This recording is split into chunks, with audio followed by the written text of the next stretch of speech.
When Marcus Thompson's 8-year-old daughter Lily disappeared from their backyard on a quiet Tuesday afternoon, he thought she might be at a neighbor's house. When police found her 3 hours later walking barefoot along the shoulder of Highway 9, trembling and unable to speak, he knew something far worse was unfolding. Within 24 hours, 250 motorcycles would thunder into Pine Hollow, leather-clad riders forming a human shield around an entire community. What they discovered hiding in plain sight would prove that sometimes the most unlikely heroes are the ones who show up when everyone else looks away. The question wasn't just who took Lily. It was why she survived to tell a story that would expose a network of evil stretching far beyond their small Montana town. Before we carry on, please hit the subscribe button to make my day and let me know where you are watching from in the comments. Marcus Thompson had lived in Pine Hollow his entire life, all 36 years of it spent in the same valley where his grandfather had built the family hardware store in 1947. The store sat on Main Street between Ruby's Diner and the post office, its red awning faded by decades of mountain sun. Marcus took over the business when his father passed 8 years ago, right around the time his wife Jennifer left him for a sales executive from Seattle. She said small-town life was suffocating her dreams, that she needed something bigger than counting nails and mixing paint samples. She left Lily behind without much of a fight, sending birthday cards twice a year with generic messages and never her return address. Lily had her mother's dark hair, but her father's steady gray eyes, the kind that seemed to absorb everything without judgment. She was quiet for an 8-year-old, preferring books to playgrounds. Often found sitting in the store's back office doing homework while Marcus helped customers select the right screws or explain the difference between latex and oil-based primer. The regulars knew her by name, always asked about her grades, sometimes brought her treats from the bakery down the street. Pine Hollow was that kind of place, where everyone knew everyone, where you could leave your door unlocked and nobody would think twice. That Tuesday started like any other. Marcus opened the store at 7 in the morning, same as always. Lily had a half day at school because of teacher conferences, so she walked home by herself around noon, something she'd done 100 times before. Their house was only 4 blocks from Pine Hollow Elementary, a straight shot down Maple Street past the library and the Methodist church. She had her key on a lanyard around her neck, knew to lock the door behind her, knew to call the store if anything seemed wrong. Marcus checked his watch at 12:15, expecting her call any minute to say she was home safe. The call never came. By 12:45, he was dialing their home number, letting it ring 15 times before hanging up and trying again. Maybe she stopped at her friend Casey's house, he thought, even though she was supposed to come straight home. He called Casey's mother, who said she hadn't seen Lily since school let out. A cold weight settled in Marcus's chest, the kind of fear that starts small and spreads like ink in water. He flipped the store sign to closed, grabbed his keys, and drove home faster than he should have. The house was empty. Lily's backpack sat on the kitchen table, her jacket draped over a chair. The back door stood wide open, the screen swinging gently in the afternoon breeze.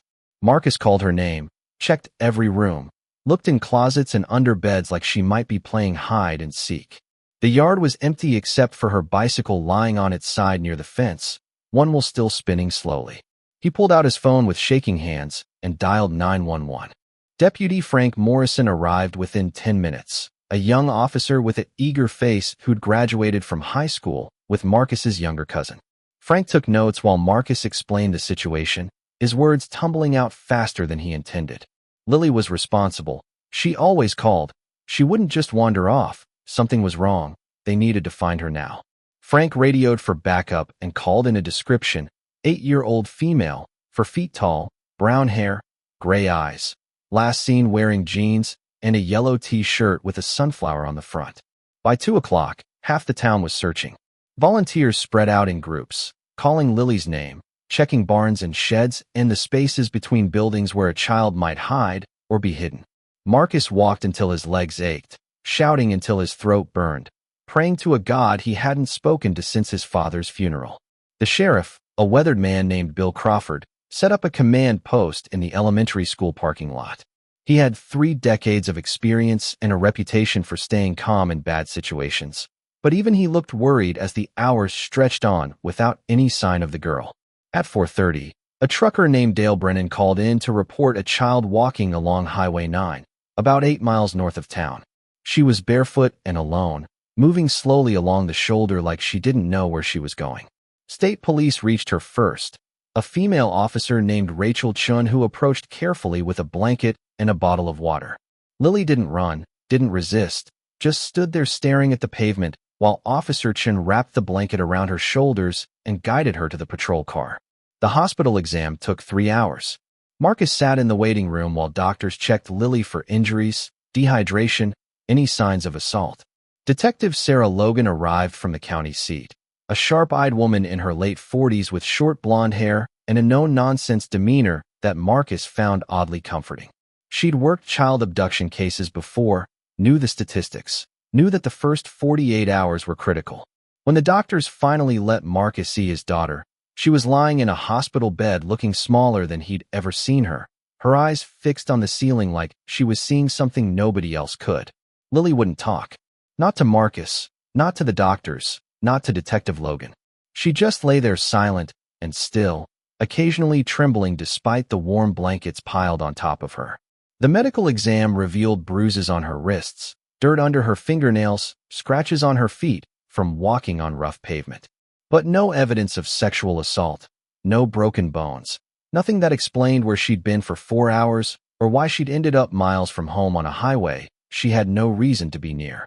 The doctor said she was in shock, that she might start talking when she felt safe again, that pushing too hard could make things worse. Detective Logan pulled Marcus aside in the hallway, her expression grave. They'd received a tip earlier that day about a fugitive possibly in the area, a man named Victor Reeves who'd escaped from a prison transport vehicle 2 counties over. Reeves was serving 20 years for child endangerment and assault, had a history of targeting young girls, had contacts throughout the region that made him dangerous even on the run. The timing was too suspicious to ignore. If Reeves had taken Lily, if he'd let her go for some reason, they needed to find him before he disappeared or hurt someone else. Marcus felt his knees go weak. The idea that some monster had put his hands on Lily, had taken her somewhere, had done God knows what before releasing her on a highway like discarded trash, it filled him with a rage so pure and hot he could barely breathe. Detective Logan put a hand on his shoulder, told him they were doing everything possible, that every law enforcement agency in 3 states was looking for Reeves. But Pine Hollow was remote, surrounded by national forest and old mining roads that hadn't been maintained in decades. A man who knew the terrain could hide for months. News of Lily's disappearance and recovery spread through Pine Hollow like wildfire. By nightfall, the whole town knew something terrible had almost happened, even if the details remained unclear. Parents kept their children inside, locked their doors, whispered anxiously about the fugitive that might be lurking in their woods. The sheriff's department didn't have the resources for a full-scale manhunt, especially across such difficult territory. State police were helping, but they had other priorities, other cases, other towns that needed protecting. Pine Hollow felt vulnerable in a way it never had before, exposed and afraid. That's when the bikers came. Nobody knew who made the call. Some said it was Ruby from the diner, whose nephew rode with a motorcycle club downstate. Others claimed it was Deputy Morrison, whose older brother had connections to the riding community. A few insisted it was Marcus himself, though he swore he'd never even met a biker in his life. Whoever it was, the message went out through channels most people didn't know existed, a network of riders who'd spent years building a reputation that mixed outlaw mythology with surprising moments of genuine community protection. The first motorcycle arrived Wednesday morning, a massive Harley-Davidson ridden by a man who introduced himself simply as Bear. He was 6'4" with a gray-streaked beard and arms covered in faded tattoos, wearing a leather vest that identified him as a member of the Hells Angels Montana chapter. He walked into the sheriff's office like he owned the place, told Sheriff Crawford he'd heard about the situation, asked what needed doing. Crawford, who'd dealt with his share of motorcycle clubs over the years, started to explain that this was a law enforcement matter, that civilian involvement could complicate things. Bear listened patiently, then pulled out his phone and showed Crawford a photo of his own daughter, a smiling teenager in a softball uniform. He said he understood jurisdictional concerns, understood that cops had procedures, but that he also understood what it felt like to worry about a child's safety. He said he had friends, lots of them, who'd be willing to help search, to watch roads, to make sure whoever hurt that little girl didn't get away. He said they wouldn't interfere with the investigation, wouldn't take the law into their own hands, would work with authorities however needed. He just wanted to help. Crawford considered the offer. He knew the statistics about escaped convicts, knew that most were caught within 72 hours, but that the ones who weren't usually stayed free for years. He knew his department was stretched thin, that state police could only commit so many resources, that the FBI wouldn't get involved unless there was evidence of interstate flight. He also knew that motorcycle clubs, for all their rough reputation, often had better intelligence networks than police, especially in rural areas where traditional law enforcement struggled to maintain presence. Finally, he nodded. If Bear and his people wanted to help search, if they'd coordinate with deputies, if they'd report anything suspicious instead of handling it themselves, he'd accept the assistance. Bear made some calls. Within 6 hours, motorcycles were pouring into Pine Hollow from every direction. They came from Billings and Missoula, from Idaho and Wyoming, riders who dropped everything when they heard a child was in danger. They set up camp in the empty lot behind the high school football field, pitched tents and parked bikes in neat rows, organized themselves with military precision that surprised the locals watching from a distance. By Wednesday evening, there were 150 of them. By Thursday morning, the number had grown to 250. They called it a protective perimeter. Using topographic maps and local knowledge from riders who'd grown up in the region, they identified every road, trail, and old mining access point within a 30-mile radius of Pine Hollow. They stationed bikes at key intersections, maintained rolling patrols on the highway, set up observation posts on high ground overlooking the valley. Anyone wanting to leave the area would have to pass multiple checkpoints, would be noted and reported. The message was clear without being spoken. Whoever had hurt Lily Thompson wasn't getting away, not on their watch. Detective Logan was both impressed and wary. She'd worked with motorcycle clubs before, knew they operated by their own rules, knew their help could be invaluable or catastrophic depending on how things played out. She met with Bear and several other riders who seemed to be leaders, including a woman named Maggie with steel gray hair and eyes that missed nothing. Logan laid out the ground rules: no confrontations, no vigilante justice. Everything reported to authorities immediately. The riders agreed without hesitation, said they weren't there to play cop, just to make sure a predator didn't escape while official channels worked their procedures. Marcus visited the encampment Thursday afternoon, wanting to thank the people who'd come to help his daughter. He found Bear standing near a fire pit, drinking coffee from a battered thermos. The big man greeted him with a firm handshake and surprising gentleness, asked how Lily was doing. Marcus said she still hadn't spoken, that doctors were keeping her another night for observation, that he felt helpless sitting beside her bed while she stared at nothing. Bear said he understood, that sometimes the worst part was the waiting, the not knowing. He promised they'd do everything possible to find the person responsible. Walking through the camp, Marcus saw things that contradicted every stereotype he'd ever absorbed about motorcycle gangs. Riders sharing meals, discussing search patterns with the kind of tactical awareness that suggested military backgrounds, treating each other with casual respect that spoke to deep bonds. Some were old, weathered faces under gray hair. Others were young, barely out of their 20s. There were more women than he'd expected, riding their own bikes, carrying themselves with quiet confidence. These weren't the criminals or outlaws from movies and news reports. They were mechanics and veterans, teachers and contractors, people with jobs and families who'd simply chosen a different kind of community. Thursday night brought the first real break in the case. A rider named Jake, patrolling the old mining roads east of town, spotted fresh tire tracks leading into an abandoned industrial area where copper had been processed decades ago. The buildings were derelict, roofs collapsed, windows long gone, but someone had been there recently. Jake radioed Bear, who contacted Deputy Morrison, who brought Detective Logan and a tactical team. They found evidence someone had been using one of the structures as a temporary shelter, empty food containers, a sleeping bag, cigarette butts that would later yield DNA evidence. More importantly, they found a child's yellow hair ribbon lying in the dirt near the doorway. Marcus confirmed it was Lily's, the one she'd been wearing Tuesday morning. The discovery changed everything. This wasn't random, wasn't just a fugitive passing through. Someone had brought Lily here, had kept her in this place, had released her for reasons nobody yet understood.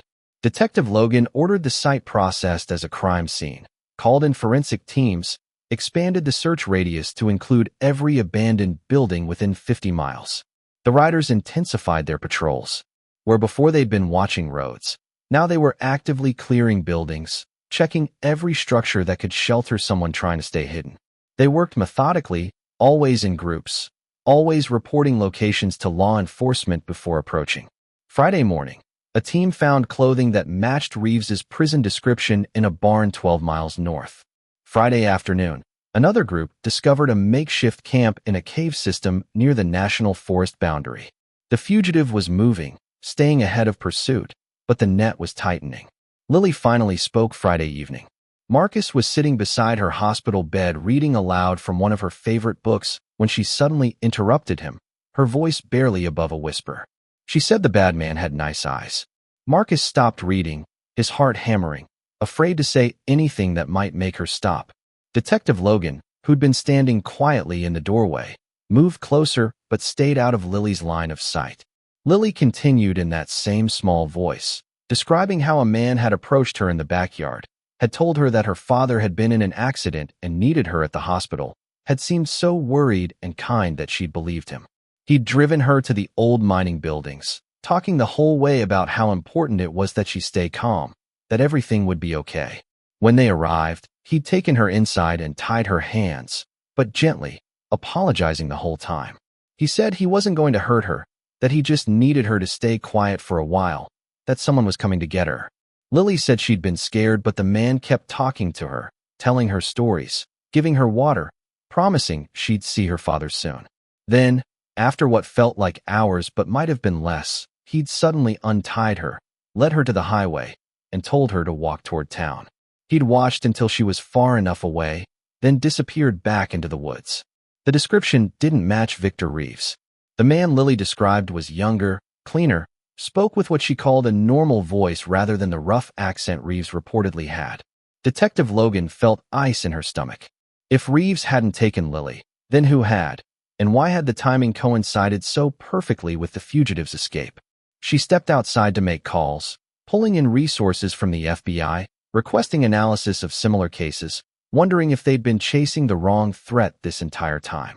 Bear found Logan in the parking lot an hour later, smoking a cigarette despite having quit 5 years ago.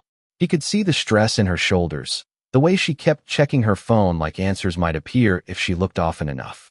He asked if they'd been searching for the wrong man. Logan admitted they might have been, that the investigation had taken a turn she didn't fully understand yet.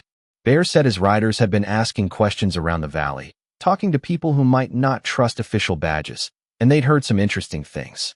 Apparently, several Pine Hollow residents had noticed strangers in town over the past few weeks, people who didn't quite fit, who asked too many questions about local families. Ruby at the diner mentioned a well-dressed man who'd spent 3 days drinking coffee and watching the street. The librarian recalled a woman who'd seemed very interested in school schedules and which children walked home alone. The postal clerk remembered someone asking about property records and who owned what land. Individually, the incidents seemed insignificant. Together, they suggested something organized, something planned. Logan called a meeting with Sheriff Crawford, Deputy Morrison, and the senior writers. She laid out a theory that made everyone in the room uncomfortable. What if Victor Reeves's escape wasn't coincidence? What if someone had helped him escape specifically to create chaos and draw law enforcement resources away from Pine Hollow? What if Lily's kidnapping was never about the fugitive at all, but about testing security, identifying vulnerabilities, preparing for something bigger? The room went silent. Crawford finally said if that was true, if there was some kind of criminal network operating in their area, then Lily's survival suggested they'd failed some tests, gotten sloppy, panicked, and released her rather than risk whatever operation they were planning. Bear asked the obvious question, what could criminals possibly want with Pine Hollow? It was a town of 3,000 people, no major industry, no wealthy residents, no reason for organized crime to care about their existence. Detective Logan pulled up a map on her laptop, showed them something that made her theory click into horrible focus. Pine Hollow sat at the intersection of 3 interstate highways, remote enough for privacy, but connected enough for transportation. The national forest provided countless places to hide operations from aerial surveillance. Abandoned mining infrastructure offered ready-made facilities that wouldn't attract attention if occasionally active. And the local population, small and trusting, wouldn't notice gradual changes or suspicious newcomers until it was too late. She believed they'd stumbled onto a trafficking network, the kind that moved people and products across state lines using rural corridors nobody monitored closely. Lily's abduction was likely reconnaissance, testing response times, seeing how quickly authorities could mobilize, whether the community would panic or organize. The kidnapper's kindness suggested someone who'd been ordered to grab a child but lacked the stomach for it, who'd released Lily rather than follow through with whatever his bosses had planned. The timing with Reeves's escape was probably intentional misdirection, creating confusion while the real operators assessed whether Pine Hollow was suitable for their purposes. Deputy Morrison asked what happened next. Logan said the FBI was taking over the investigation, that they'd deploy teams to begin surveillance and intelligence gathering. But she also said the riders had already done something valuable that official agencies couldn't easily replicate. They'd created visibility. The constant presence of 250 motorcycles, the checkpoints, the patrols, the clear message that this community was protected, it had likely scared off whoever was planning to use Pine Hollow as a hub. Criminals wanted to operate in shadows, and the Hells Angels had just flooded the entire valley with light.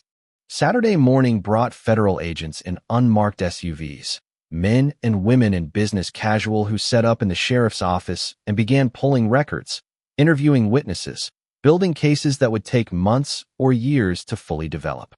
They confirmed Logan's theory, said they'd been tracking indicators of a trafficking network operating across the northern states, but hadn't identified specific locations. The intelligence the riders had gathered, combined with physical evidence from the abandoned mining site, gave them enough to begin serious investigation. Arrests would follow, though probably not immediately, as they wanted to identify the entire organization rather than just local operators. Bear and his fellow riders began packing up Saturday afternoon, their work essentially done. They'd prevented a nightmare scenario, had helped expose a threat most people never knew existed, had protected a community simply because protecting communities was what they did. Marcus Thompson stood at the edge of their encampment, watching them prepare to leave, trying to find words adequate to the occasion. Bear noticed him standing there and walked over, his massive frame casting a long shadow in the late afternoon sun. Marcus tried to thank him, but Bear waved it off, said they hadn't done anything special, just showed up when needed. Marcus insisted it was more than that these strangers had dropped everything to help his daughter, that Pine Hollow would never forget what they'd done. Bear smiled, a surprisingly gentle expression on his weathered face, and said the world was full of people who wanted to help but never got the chance, that he and his brothers and sisters were just lucky enough to be in a position to do something when it mattered. He said Lily was a brave girl, that she'd survived something that could have broken her, that Marcus should be proud. The motorcycles left in groups of 20 or 30, their engines creating a rolling thunder that echoed off the surrounding mountains. People lined Main Street to watch them go, waving and holding signs that said, "Thank you." Residents who'd been terrified days earlier now understanding that danger sometimes wore leather jackets and rode Harleys. The last to leave was Bear himself, pausing at the town limits to look back at Pine Hollow one final time before twisting the throttle and disappearing around a curve in the highway. Lily came home from the hospital Sunday morning. Marcus had cleaned the house, bought flowers for her room, prepared her favorite breakfast even though he knew she probably wouldn't eat much. She moved through the house quietly, touching familiar objects like she needed to confirm they were real, eventually settling on the couch with a blanket wrapped around her shoulders. Marcus sat beside her, not speaking, just being present in whatever way she needed. After a long silence, Lily said she'd been scared, but the biker people had made her feel safe, that she'd heard their motorcycles from her hospital window and known everything would be okay. Detective Logan visited Monday afternoon with updates. The FBI had made 4 arrests in 3 states, mid-level operators in a network that extended further than anyone initially suspected. They'd been planning to use Pine Hollow as a way station, a place where they could process people being moved illegally across the country, hidden in plain sight in a community too small to have sophisticated law enforcement oversight. Lily's kidnapping had been a test run, seeing if they could move a child through the area without triggering effective response. The massive biker presence had convinced them Pine Hollow was too risky, too visible, too protected. They'd abandoned their plans and scattered, but not fast enough to avoid federal surveillance that the Ryder intelligence had helped establish. The man who'd taken Lily was identified as Kevin Marsh, a 32-year-old with no prior criminal record who'd been recruited into the trafficking organization through debt and desperation. He'd released Lily because he couldn't bring himself to hurt her, a decision that ultimately helped authorities unravel the larger network. Marsh was cooperating with investigators, his testimony revealing operations in a dozen rural communities across 6 states. Logan said Lily's bravery, her clear description of events, had been instrumental in building the case. Marcus listened to all this feeling numb, grateful his daughter was safe, but horrified at how close they'd come to disaster. School was difficult when Lily returned. Other children asked questions she didn't want to answer, repeated rumors they'd heard from parents, treated her like she was fragile or broken. Teachers tried to help, but sometimes made things worse with excessive accommodation and constant checking that drew more attention to her ordeal. Lily missed 3 days in the first week back, staying home with stomachaches that Marcus suspected were anxiety rather than physical illness. He considered homeschooling, wondered if moving to a different town might give her a fresh start, felt helpless in the face of trauma he couldn't fix with hardware store solutions. Then the packages started arriving. First was a leather jacket, child-sized but real motorcycle gear, with a patch that said Honorary Member Pine Hollow Guardian Angels. The note said it was from Bear and Maggie, that they wanted Lily to know she was one of them now, part of a family that looked after its own. Next came books, dozens of them, sent by writers from across the country who'd heard her story and wanted to contribute to her recovery. Then art supplies, from a writer in Oregon who said creating things had helped her process difficult experiences. Then a tablet loaded with educational games, from a writer in Wyoming who worked in tech and thought Lily might enjoy coding. The gifts kept coming for months. Not expensive things, but thoughtful ones. Items chosen by people who'd survived their own traumas and wanted to help a little girl find her way forward. Marcus was overwhelmed by the generosity, by the way these strangers had adopted his daughter from a distance. He started a photo album documenting each gift, planning to show it to Lily when she was older so she'd understand how many people had cared about her recovery. Pine Hollow changed after that week. The town had always been close-knit, but the crisis and its resolution deepened connections between residents, created a shared narrative of vulnerability and unexpected salvation. The sheriff's department implemented new protocols for missing children, established better communication with state and federal agencies, accepted that their small department couldn't handle every threat alone. Ruby's Diner added a new item to the menu, the Bear Burger, with proceeds going to organizations that fought human trafficking. The elementary school started a program teaching children about safety and situational awareness, trying to empower rather than frighten. Most significantly, Pine Hollow maintained a relationship with the motorcycle clubs that had defended them. Every year on the anniversary of Lily's rescue, riders returned for what they called the Pine Hollow Memorial Ride, a gathering that combined celebration with fundraising for child protection causes. The town welcomed them enthusiastically, decorated Main Street with banners, organized barbecues and live music, treated the bikers like the heroes they'd proven themselves to be. The event grew each year, drawing riders from across North America who wanted to be part of something positive, something that countered stereotypes about their community. Lily herself became stronger as time passed.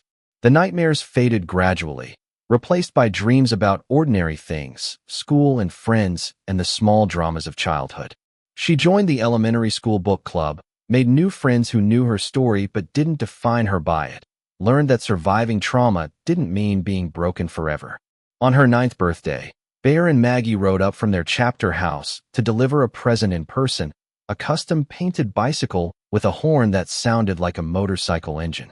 Lily laughed for the first time in months when she heard it, a sound that made Marcus's eyes water with relief. The trafficking network's dismantling took 3 years of investigation and prosecution. Federal authorities eventually identified 67 members operating across 14 states, moving an estimated 200 people annually under conditions that qualified as modern slavery. The intelligence gathered during that frantic week in Pine Hollow proved crucial, a thread that unraveled an entire criminal organization. Kevin Marsh received a reduced sentence in exchange for testimony that convicted the network's leadership, men and women who treated human beings as commodities to be bought and sold. At sentencing, the judge specifically mentioned Lily's courage and the community response that had prevented Pine Hollow from becoming another link in a chain of suffering. Detective Sarah Logan received a promotion to lead a new task force focused on rural trafficking corridors, work she approached with the intensity of someone who'd seen how close evil could come to triumph. She stayed in touch with Marcus and Lily, checking in periodically, bringing books and small gifts, becoming a kind of honorary aunt. Logan said the case had changed her perspective on law enforcement, shown her that official badges weren't always enough, that sometimes protecting people required accepting help from unexpected sources. She developed deep respect for the motorcycle clubs, understood they operated by different rules, but shared fundamental values about protecting the vulnerable. Bear visited Pine Hollow once outside the annual memorial ride, driving a pickup truck instead of his motorcycle, looking older but still impossibly solid. He had coffee with Marcus at Ruby's Diner, asked about Lily's progress, shared stories about his own daughter's softball championships and college acceptance letters. Marcus asked why he and the other riders had really come, what made them drop everything for a child they'd never met in a town they had no connection to. Bear was quiet for a long moment, staring into his coffee cup like it might hold answers. Finally, he said every rider had their own reasons, but for him, it was simple. He'd grown up watching his mother suffer abuse she couldn't escape, in a community that looked away rather than help, surrounded by people who thought intervening wasn't their business. He'd learned early that the world was full of predators and victims, and that the only thing separating them was whether good people chose to stand up or stand aside. When he heard about Lily, about a little girl who'd been taken from her own backyard in broad daylight, he'd known he couldn't be someone who stood aside. None of them could. Marcus understood then what he'd already sensed, that the leather jackets and motorcycles were just costumes, that underneath was something more fundamental, a commitment to protecting those who couldn't protect themselves. It wasn't about being outlaws or rebels. It was about building a different kind of community, one that showed up when needed regardless of convenience or risk. The Hells Angels and other clubs had spent decades building that reputation, earning trust through actions rather than words, proving that society's outcasts could be its most dedicated defenders. Lily grew up knowing her story but not being consumed by it. By middle school, she was thriving, an honor student with a talent for writing, creating stories about characters who overcame impossible odds through courage and community. She joined the track team, discovering she loved running, the way it cleared her mind and made her body feel strong rather than vulnerable. Friends knew she'd experienced something traumatic as a child, but the details faded into background, less important than who she was becoming. On her 16th birthday, Lily got her driver's license and asked if she could attend that year's memorial ride. Marcus agreed, understanding she needed to confront the event on her own terms rather than having it forever mediated through his protective filter. They drove to the high school parking lot where hundreds of motorcycles were already gathering, riders greeting each other like family reuniting after too long apart.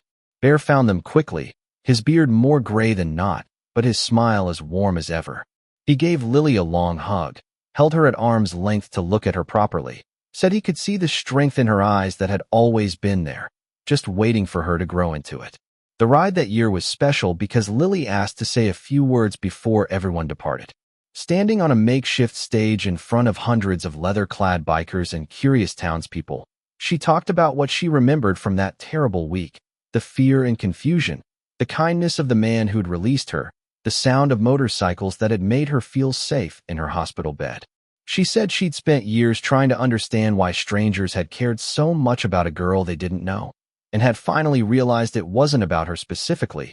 It was about what she represented, the idea that every child deserved protection, that communities succeeded or failed based on whether they defended their most vulnerable members.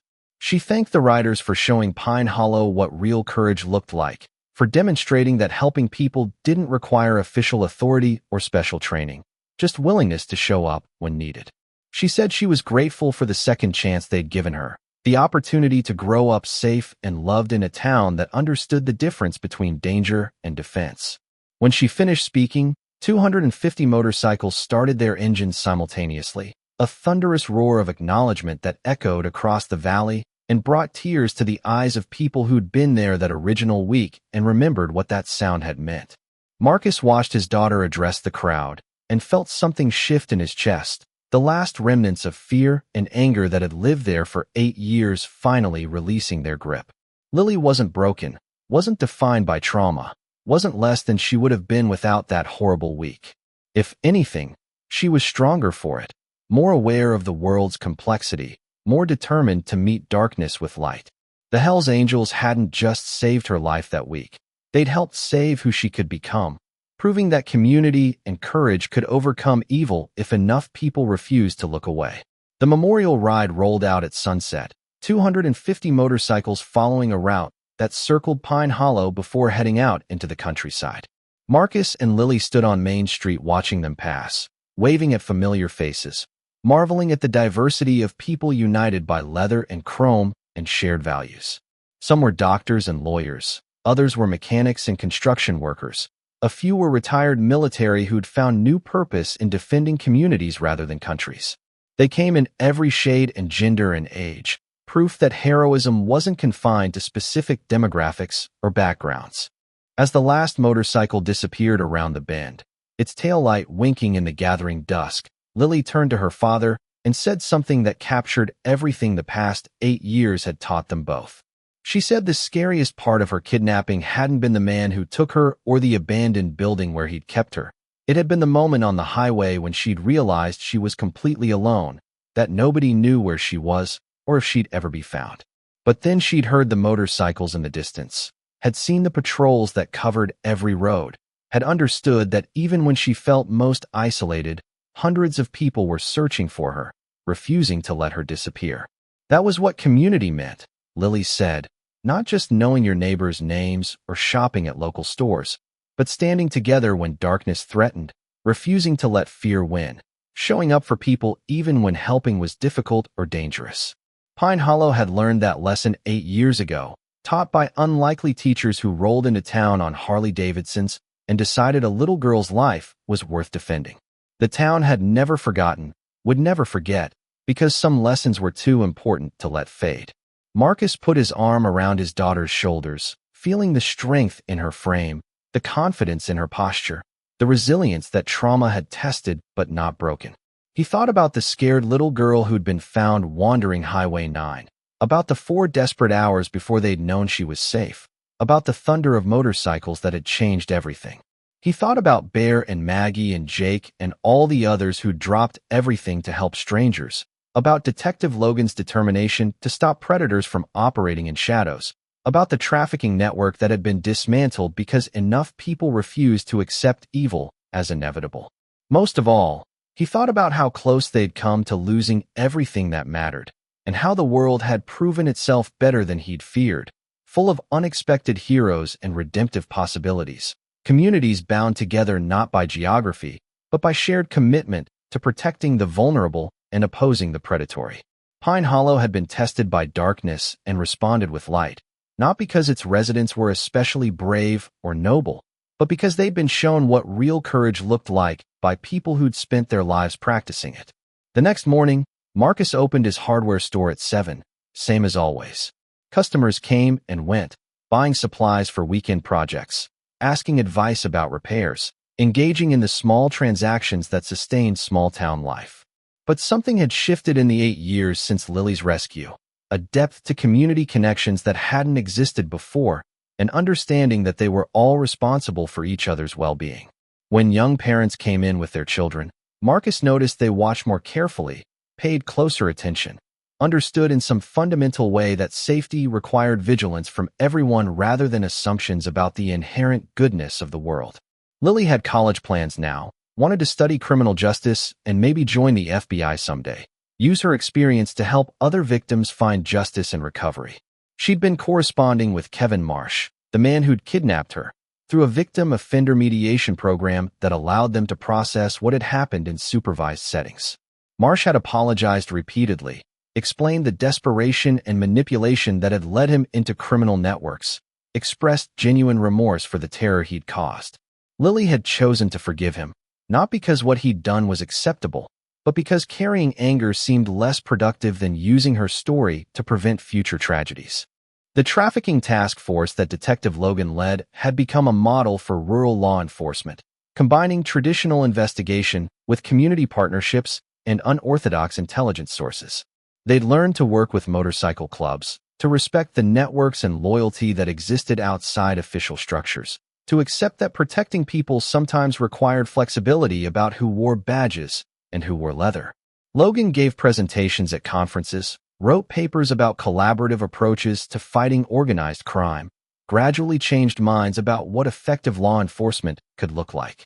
Bear retired from active riding at 65, but remained involved in community protection work, coordinating responses to crises across the western states, mentoring younger riders about the balance between rebellion and responsibility. His daughter had become a social worker specializing in trauma recovery, directly inspired by her father's commitment to helping the vulnerable. Bear said that was his greatest accomplishment, not the miles he'd ridden or the communities he'd protected, but raising a child who'd chosen to dedicate her life to serving others. Legacy wasn't about what you did, he insisted, but what you inspired others to become. On the 10th anniversary of Lily's rescue, Pine Hollow held its largest memorial ride ever, with over 500 motorcycles participating from across North America. The event had grown into a significant fundraiser, pulling in hundreds of thousands of dollars annually for organizations fighting human trafficking and supporting child safety programs. Lily, now 18 and preparing for college, rode on the back of Bear's motorcycle leading the procession, a symbolic gesture that brought the entire town out to watch and cheer. News crews covered the story, spreading awareness about trafficking dangers in rural areas, about the unlikely partnership between law enforcement and motorcycle clubs, about the power of community response to protect the vulnerable. The ride became Lily's therapy in ways traditional counseling never quite achieved, the annual reminder that she'd survived, that darkness had been met with overwhelming light, that her story had meaning beyond personal trauma. She met other survivors at each event, children who'd been rescued from trafficking situations by task forces using methods pioneered in Pine Hollow, adults who'd escaped abuse with help from biker communities, families who'd found support when they needed it most. The network of protection that had saved her had expanded exponentially, touching lives across the country, proving that good done in one small town could ripple outward in ways nobody initially imagined. Marcus closed the hardware store on the day of the 10th anniversary ride, the first time in 40 years the Thompson family business had been shuttered during daylight hours. He walked beside Lily through the crowds, watched her interact confidently with riders and survivors and journalists, marveled at the woman she'd become. The scared 8-year-old who'd walked barefoot along Highway 9 had transformed into someone who inspired others through courage and resilience, who'd taken trauma and transmuted it into purpose. That transformation hadn't happened automatically or easily, but it had happened because enough people had invested in her recovery, had shown her that survival was just the beginning, that the real victory was choosing to live fully rather than retreat into fear. As sunset approached and the final motorcycles prepared to depart, Bear found Marcus standing alone on a hilltop overlooking the valley, taking in the scene spread below. The old biker climbed up to join him, moving more carefully than he had a decade earlier, but still solid, still present. They stood in companionable silence, watching light fade from the mountains, listening to the distant rumble of engines, processing everything that had happened since that terrible week when a little girl went missing and an unlikely army had assembled to protect her. Bear finally spoke, his voice carrying the wisdom of decades spent riding highways and defending communities. He said most people went through life without ever being tested, without discovering whether they'd stand up or stand aside when evil appeared, without learning what they were capable of when tested by crisis. Pine Hollow had been tested and had proven itself, not because its residents were special, but because they'd been willing to accept help from unexpected sources, to set aside prejudices and assumptions, to recognize that heroism wore many faces and rode many different vehicles. Marcus nodded, thinking about the stereotypes he'd held about bikers before that week, the assumptions that leather jackets and motorcycles meant criminal behavior and dangerous people. He'd learned the difference between appearance and reality, between reputation and character, between the stories society told about groups and the truth of individual human beings choosing to do right things for right reasons. That lesson was worth teaching, worth preserving, worth sharing with anyone who'd listen. They walked down the hill together as stars began appearing in the darkening sky. Two men from different worlds who'd been connected by crisis and had chosen to maintain that connection through shared commitment to protecting others. Behind them, Pine Hollow settled into evening, a town that had faced darkness and survived, that had been defended by unlikely heroes, that had learned the true meaning of community through trial by fire. The hardware store would open again tomorrow. People would return to normal routines. Life would continue its familiar patterns. But something fundamental had changed in that small Montana valley, an understanding that safety was something communities built together rather than something they could assume or take for granted.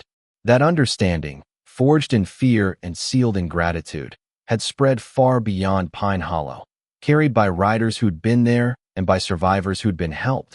A network of protection that grew stronger every year, proof that the world contained more good than evil if enough people refused to be bystanders. Lily Thompson went to college, studied criminal justice, joined the FBI as she'd planned. She worked trafficking cases with determination informed by personal experience, becoming one of the Bureau's most effective advocates for rural community partnerships and unconventional intelligence sources. She stayed in touch with Bear and the riders who'd saved her, attended memorial rides even when work made it difficult, maintained connections that transcended the original crisis. Her life became a testament to survival's power, to the possibility of taking trauma and transforming it into purpose, to the truth that the worst moments can inspire the best responses if we choose courage over fear. Marcus Thompson ran his hardware store until retirement, then passed it to a nephew who'd always loved the business. He stayed in Pine Hollow, watched his town continue the traditions established that fateful week, maintained friendships with riders who stopped through on their travels. He never remarried, never felt the need, satisfied with the life he'd built around his daughter's recovery and the community that had proven itself when it mattered most. On quiet evenings, he'd sometimes drive out to Highway 9, park near the spot where Lily had been found, and think about how differently things could have ended, how close they'd come to losing everything, how grateful he was for the thunder of motorcycles that had changed the course of their lives. The story of what happened in Pine Hollow that week spread far beyond Montana, became legend in motorcycle clubs and law enforcement circles, inspired similar partnerships across the country. Other rural communities facing similar threats learned they could reach out to riders, that the people society often dismissed as dangerous outsiders were sometimes the most reliable defenders of community safety. The lesson wasn't that motorcycle clubs replaced traditional law enforcement, but that protecting people required all hands on deck, that heroism came from unexpected places, that judging by appearances rather than actions meant missing opportunities for powerful alliances. Years later, when Lily had her own daughter, she told her the story of how she'd been saved by 250 Hells Angels, how her life had been shaped by that intervention, how she'd learned that community meant showing up for each other, especially when helping was hard or scary. Her daughter listened with wide eyes, asked if the bikers were like superheroes, and Lily said yes, exactly like that, except real, fallible humans who'd simply decided that protecting children was more important than convenience or comfort or staying out of other people's business. That was the legacy of that week in Pine Hollow, a demonstration that ordinary people could accomplish extraordinary things when motivated by love and defended by courage, that evil could be opposed successfully if enough good people refused to look away, that the bonds formed in crisis could sustain communities through all the ordinary days that followed. It was a lesson worth remembering, worth teaching, worth living, the truth that saved a little girl and changed an entire town, carried forward on the thunder of motorcycles and the determination of people who understood that real strength meant using power to protect rather than dominate. And somewhere on distant highways, riders still told the story of Pine Hollow, passed it down to new members as example and inspiration, a reminder of why they rode, why they formed communities, why they showed up when called. Not for glory or recognition, not to be called heroes or given parades, but because a little girl had needed help and they'd been able to provide it, because that was what you did when you had the means and the opportunity and the commitment to stand between evil and innocence. That was the biker code distilled to its essence. That was the truth beneath the leather and chrome. That was what it meant to be part of something bigger than yourself. A rolling community of defenders who measured success not in miles ridden, but in lives protected, in children saved, in towns defended, in evil opposed and defeated through nothing more complicated than showing up and refusing to let darkness win.